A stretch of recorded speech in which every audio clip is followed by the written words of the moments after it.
Hey, it's Kev Rogers here again. Thanks for joining me for session number 3 of Q&A week here on the Copywriter's Edge. Very excited because today I have brought the big guns. I want to welcome John Carlton onto the call today. Hey, John.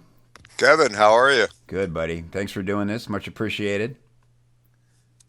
Yeah, I'm up here in the snow. I still got snow in the street, and you're down there in the sizzling forever sun. So this is Yes. the wonders of Skype. So This is I not mean, an indoor t-shirt. I just came in from outside, but the same same and I've got wardrobe. two t-shirts on and a shirt, and I'm a little cold. So Yeah, well, thanks for being here. The reason I wanted to come to you was because with this particular subject is because you've taught me a lot about this. And when I sent out this questionnaire to the list, I was surprised at the number one question that I got was all about research. And I think that surprised me because it's something I guess we take for granted over time as copywriters that it's part of the gig.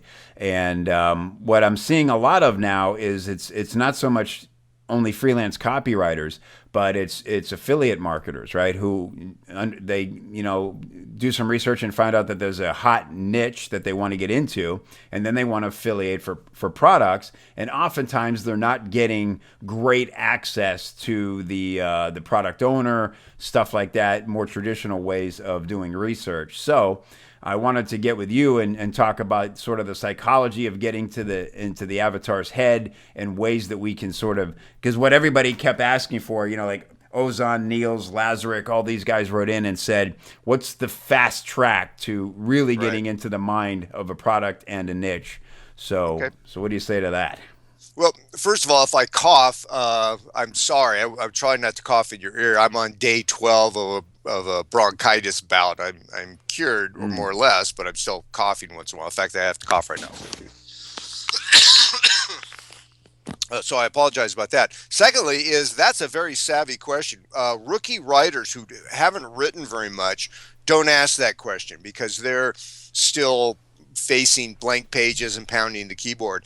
And as you get further into the professional side of the career, you realize that sitting down to write, if you're not armed to begin to write sensible stuff, bullets, headlines, opening copy, whatever it is you have to write, you got to go figure it out. mm, Because the smarter you get as a writer, the more you rely on solid information behind the words you write. So it's not so much about the words. We used to have a saying, poor copy to a hot market. That's copy that isn't dense and incoherent to a hot market is better than solid, sparkling, novel-like copy to a market that doesn't what the ad is about. mm. Is the it's so if you start out and you write simply, but you have solid information behind your copy, you're going to do a lot better than you are if you worry too much about how the copy flows or things like that. So Okay. it's info first. You are a communicator. You're in the position of communicating the sales elements, the sales relevant elements of whatever it is you're selling. So you got to find that out. And one of the first things I used to do when I was a professional writer, and I made this realization early on, and it was a profound revelation to make. I can't even remember why, but I decided I had to be what I called a sales detective, and Mm, I'm pretty sure I made up that term. Um, because I was always a big fan of detective novels and stuff. So it's fun for me to think that I have to do this. And when I used to physically go to the LA agencies, I would, and I'm not going to tell the long version of the story, but I would make friends with the receptionist at the place, the girl sitting, usually a girl sitting out in the middle of the lobby alone. Nobody ever talks to her. They ignore her. And I would make friends with her because she would be able to get me into meetings or find the VP of marketing mm. before anybody else did because she was doing me a favor because I would ask about her kid or I'd give her a piece of gum.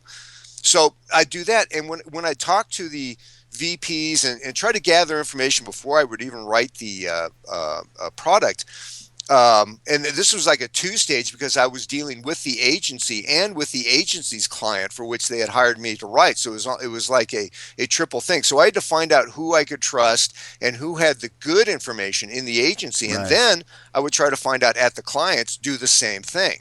Mm, And right. so what I learned to do was kind of stagger put in a hierarchy the levels of the levels of sources for good information. Okay. And what a lot of, and as you mentioned before we got on this call, a lot of the guys that are writing into you may not have access to the guys who actually created the product or the service. They may have to deal from a third-party removed source. Nevertheless, go down that list, and at the top of the list, you want to interview the owner of the company, what we call the guy who signs the checks. As a freelancer, you often will not have access to this guy.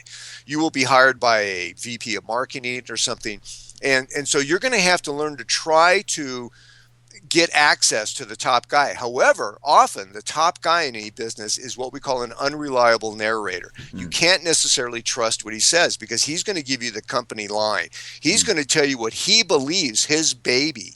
This product is his baby. So he's going to tell you what he believes it is or should be seen as in the general marketplace. And it may be totally wrong. So, but you want to get that info first. Then you want to start trying to poke holes in it. Like a detective. A detective would go and let's say a husband gets murdered. So who's the first person that the detective is going to interview? The wife, right? And you are going to be skeptical of what she says because as we know, Kevin, you have a relative who's a cop. Who's the primary suspect in any marital murder? It's the spouse, the lover. Yeah. So you want to get the information, but then you want to start trying to poke holes in it, or you want to start trying to find how valid it is. So in a situation where you do have access to the client, you want to hear what the client has to say, the main guy, the guy who writes the checks, the guy who made it. But then you want to find out what the rumors are within the company. So you want to talk to the secretaries. You want to talk to the feet in the street salesman if he has any. You want to talk to the girls, as I say, because they usually are girls. It's probably a sexist thing to say. You want to talk to the people who have to handle the refund requests, for example. What are the primary reasons people ask for refunds? If you ask the owner, he's going to give you a bullshit answer based on what he feels. It's like, oh, well, crazy people ask for refunds, they're insane. Right. And you Very talk biased. to the people who actually have to process the refunds, and they'll say, no, the number one thing is the videotape has been sent out backwards, or all the writing is in German, or it's missing pages 8 through 15. We keep telling them, and they haven't corrected it. So you find out this stuff. Now, not all of this stuff is going to go into your writing, but it's going to give you an idea of the culture of the company, culture of the market you're in. And as a freelancer, you and I were just discussing this. You're always a newbie to the market. So why freelancers get so good at becoming consultants is because every time you take on a job, if you're a general freelancer, it's a new market. You have to do this process all over again, and you got to do it fast. So the fastest way to do it is to interview people, read a couple of books on the subject, try to find counterintuitive ways to get the full story. So you want to get the positive story, but you also want to get the negative story because you're going to go to a market that is skeptical, inherently skeptical, hostile to being sold. They really don't want you to get them all excited so they whip out their wallet, even if you are the answer to their problems or their dreams. But you have to be able to speak like a real person to them, and they will be sold much easier by someone who understands their situation and understands their needs, rather than coming at them fully armed with the salesman's Bible from that corporation. Now, this is how we sell this thing. You'd be much better. So I was talking to you about, and you may want to mention going on. Using groups online, going into forums we and talk about message the Warriors boards. Forum, forums and things like that. So, what'd you do? I mean, the first stop is Google, right? Yeah. So I would Google. Like I did it with. I've done a lot with fitness and diet. Things like health issues like diabetes, blood pressure. One really good one I did was stop smoking. So if you just Google stop smoking forum or support, a bunch came up. And what's great is you go in and first of all, just reading, you learn so much. You realize, okay, there's 3 major triggers that keep coming up here. There's the social drinking. I was quit until I stopped into that tavern, and the minute I smelled the place, I got to light up. There's the after dinner smoke. That's just it's the habit. It's very satisfying. I haven't smoked in over 20 years, and every time I eat Mexican, I'd love a cigarette. And For then me, it's finishing writing and doing reading what for me is going to be probably the final edit, to be able to kick back and read it and have a moment of accomplishment. Yeah, and it's been 30 years since I smoked, wow. and I still have that same thing. But yeah, if you don't, for a non-smoker to be able to write about a to a smoker is an excellent example. It's like a man writing to a woman about pregnancy stuff. It's about a guy who married the first girl he kissed in high school, writing for the pickup artist. Yeah. You can't do it. And as a good writer, you merely know how to take your ignorance in this field or this market and correct it. So the wrong thing to do is go in and say, I'll figure it out and I'll use classic salesmanship and do it, and not do any research and think Yeah. somehow the force of your words is going to do it. No, it's the force of the research that you do behind it, what you bring to the table. And So you can become an expert very, very quickly. yeah, So just by listening to people and reading a few books on the subject, that's a great speed reading. yeah, that's a great point. And something else you said, you often say, and it's so true. It's one of those things that the minute you hear it, you go, I can't argue that. And that's when it comes to writer's block. A few people wrote to me specifically about writer's block, and my standard answer, which I got straight from you, is there's no such thing as writer's block. It's just an indication that you've got more research to do. Yep, you're unprepared. When you sit down to write, well, let me take it another way. I always keep a pad of paper with me when I go anywhere, and I keep one next to the bed, and I keep one in the bathroom too, because I get a lot of my ideas in the shower. But if you aren't bubbling over with ideas because you've been thinking, Right. what would be a good hook for this? What would be the good headline if I don't have a hook?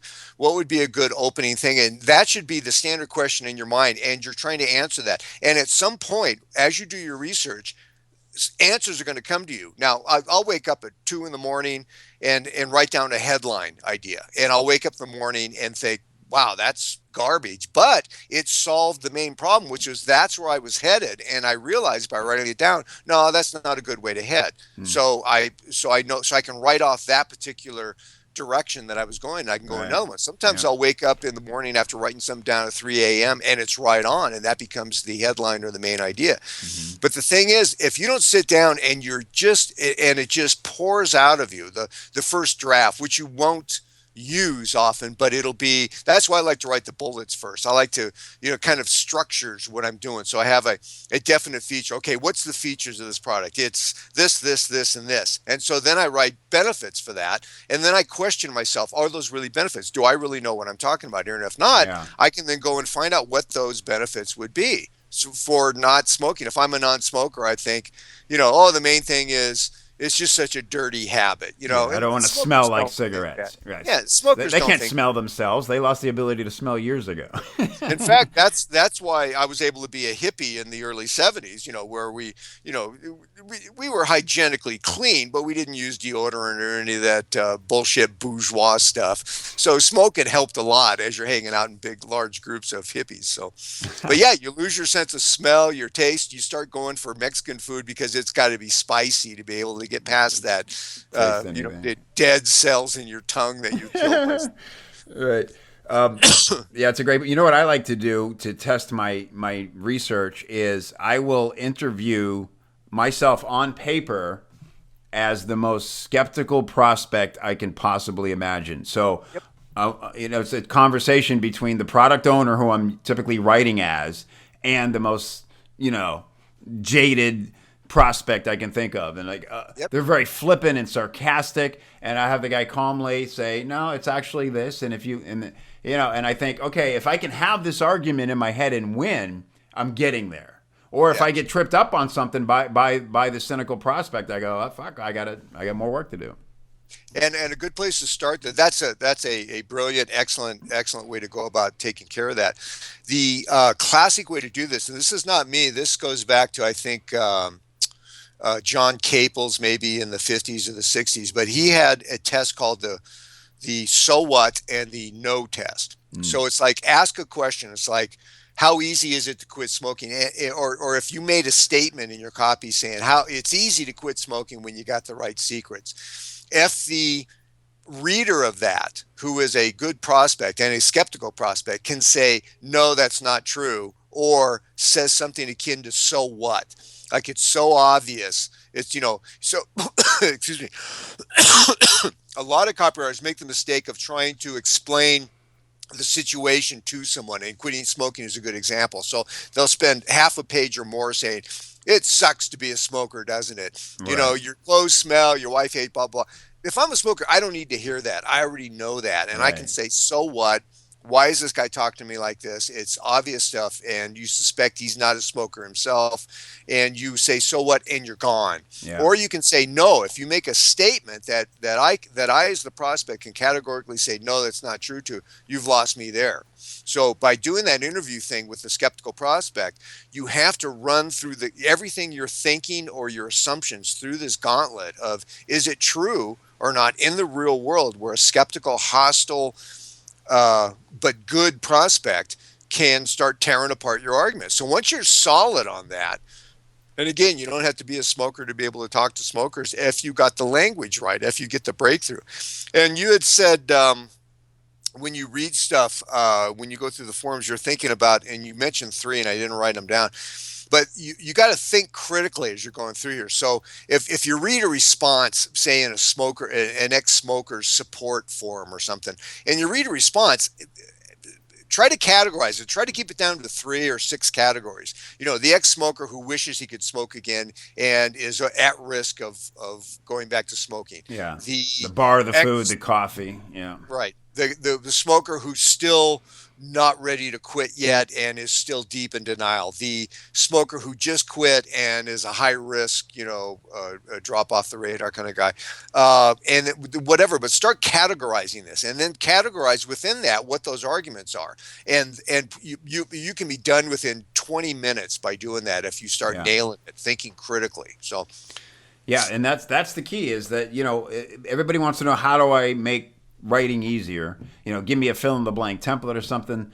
This is the better question. That's why I was thrilled that it was the most popular question, because it shows that That people. shows that they're savvy. They've actually sat down and had to write or had to go through this process, and they've realized we call it the next step in writing or in business or anything else. Most people get hung up by what's the next step.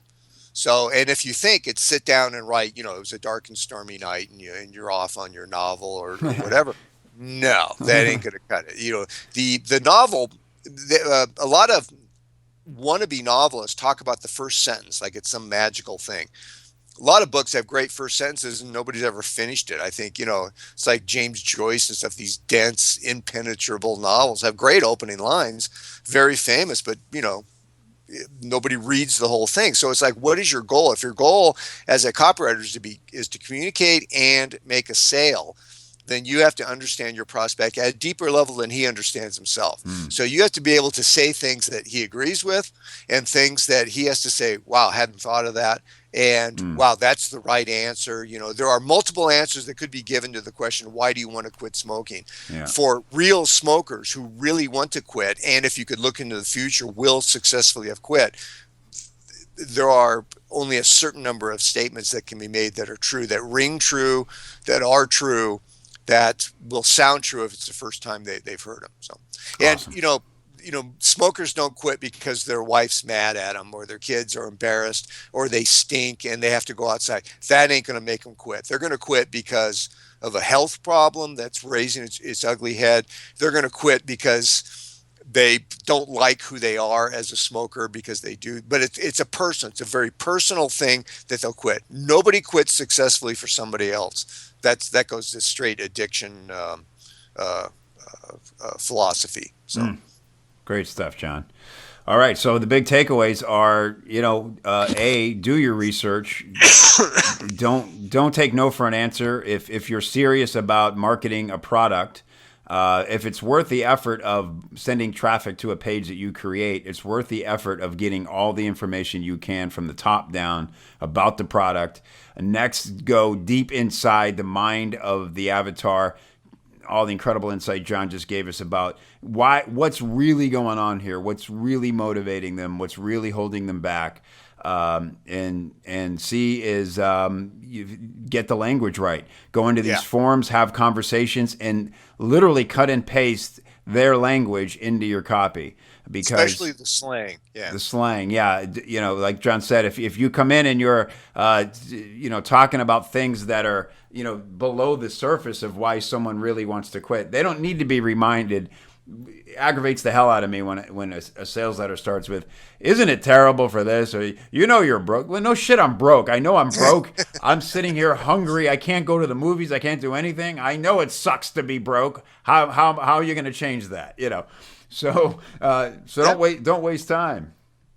Yes, very good. So, all right, John. So awesome. Really appreciate your time with this. I don't want to take too much of it, but part of the reason I'm doing these great question and answers because I want to give people a taste of what they can expect at the Action Seminar that's coming up at the end of March there, 22nd, 23rd, 24th. You'll be there. I'll be there. Your partner, Stan, putting the whole thing on. And I've emphasized to people that this is not your typical marketing event.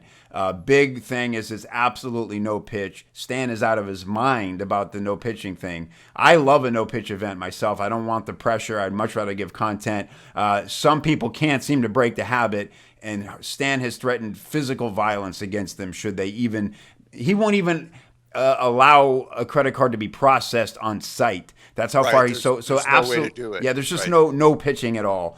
But give me some other reasons why this is such a unique event and why it's important for people. Well, in one way, it's a gathering of the tribe. This is where a lot of the writers that people may not have heard of or maybe have heard of once or twice but don't realize that they are the movers and shakers behind the creation of the marketing that, does huge blockbuster launches. I mean, it's not that, Jeff Walker's a good friend of mine, but he stopped writing for launches almost immediately after inventing the launch process. So Jeff's a genius. If you go hear him talk, you will get the party line. But if you really want to know how the writers operate, wouldn't it be great to hang out with the writer who he then handed off the launch to take care of that? And because they're the one down in the trenches dealing the guy with down the trenches who have to face the blank page and think, I got to write 13 emails and I don't know how to, I don't even know I have the subject line for number one. So this is a gathering of the tribe of writers. This is the biggest gathering of writers, I think, ever, because a lot of the writers know me. We hang out. Kevin and I host the Algonquin Club Google group, which has the most potent collection of writers in the universe. Yeah, it is unbelievable. And a lot of them show up because they want to show up where the other writers are. Besides the writers, Stan has found a number of people like John Carell, who usually you can't even talk to him unless you have $500 million at stake in a business, and you're going to find out he runs Conversion Voodoo, and he agreed. He never talks anywhere. You never get into this guy. Says he's in our mastermind. He agreed to talk, so he's going to go up there and he's going to share some stuff that's going to people's heads will literally explode. Yeah. This is information that works for the little guy that the little guy will never get his hands on. John doesn't write books. He doesn't speak. He doesn't make himself available, and yet he is a font of information. We got Brian Johnson coming, a guy that is now working with, I think, IBM or, he works at that level with these guys. But a lot of his advice, he worked with Rich Sheffrin for a long time. A lot of his advice works for the little guy. Yeah. So for the little guy or the medium-sized guy, for the rookie, for the veteran, for anybody who's looking to move to the next stage as a marketer, as a business person, or as a writer, this is just a great place to come and hang out. The writers are all going to be available. If you hang out at the bar, you're gonna see how writers act in the wild.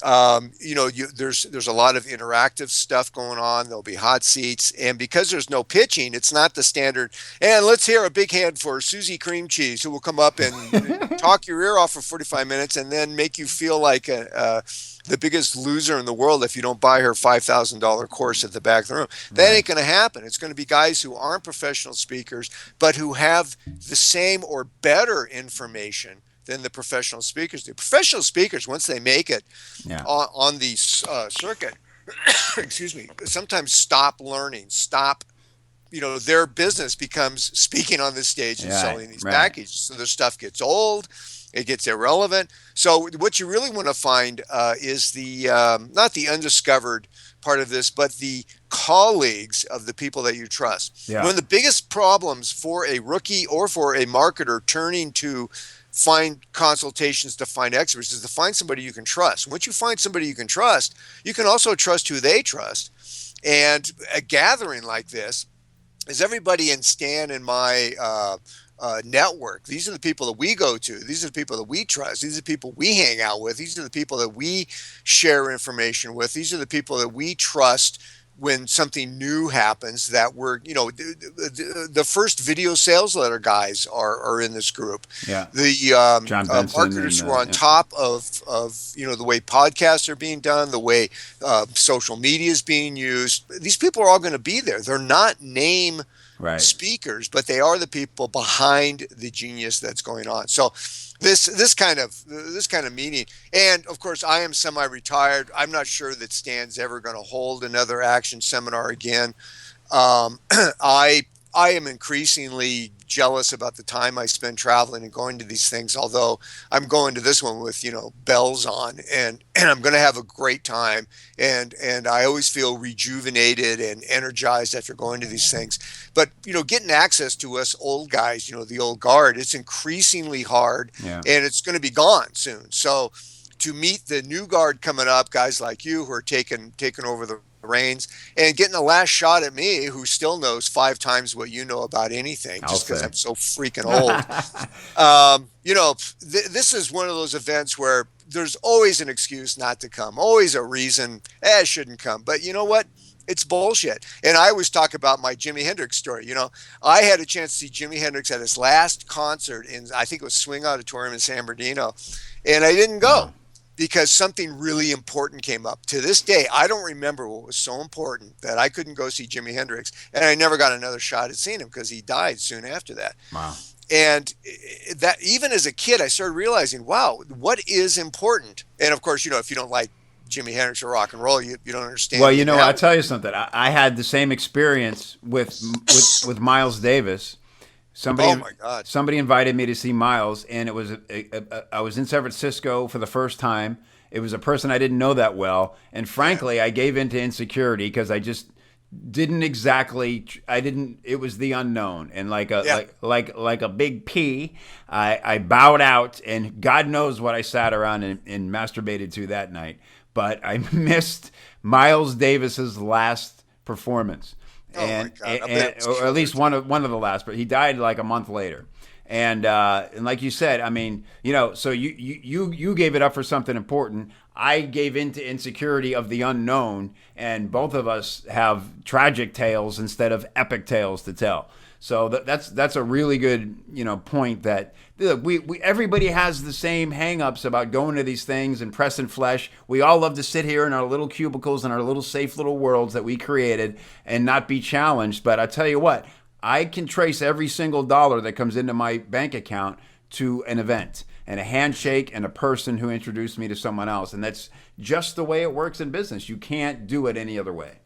And you talk about the next step, as a professional, as a veteran businessman who feels on the outside of what's going on, always gets the new thing last, always hears about his competition, is always beating him to the punch and stuff. This is how it starts. If you've never been to an event, this is the event to go to. You shake a couple of hands. They don't remember your name, maybe, or whatever, but they've seen you and they've seen your name, and you press the flesh, and there's been a physical connection as human beings.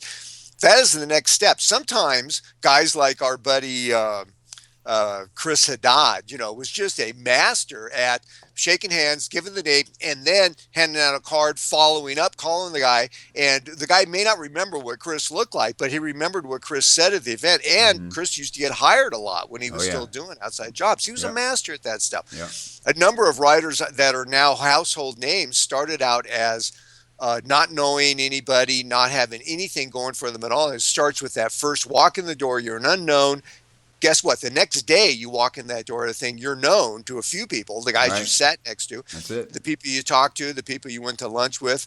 And by the end of the second day, you are on the inside of at Yeah. least some groups. It may be other groups of guys like you who are newbies to the thing, but veteran event goers know that, learn to love the unknown. As freelancers do, as entrepreneurs do, the unknown is scary only to people who haven't gotten anything from walking into the unknown. You buck up, you put on a clean shirt, you walk down there, and you know it's not going to happen magically, but this is the first step of what may be a 2 or 45 step project, but that's how you get going. That's it. And it can multiply fast. That first step is the big one. The first step is like you're covering a continent of things. The second step may be very, very short, maybe a single tiptoe to the next step, which is, yeah, I was at that event. Were you at that event? Oh, hey, we got something in common. Well, bam, you're off to the races and networking. That's exactly. It's that simple. And I'll tell you what, John,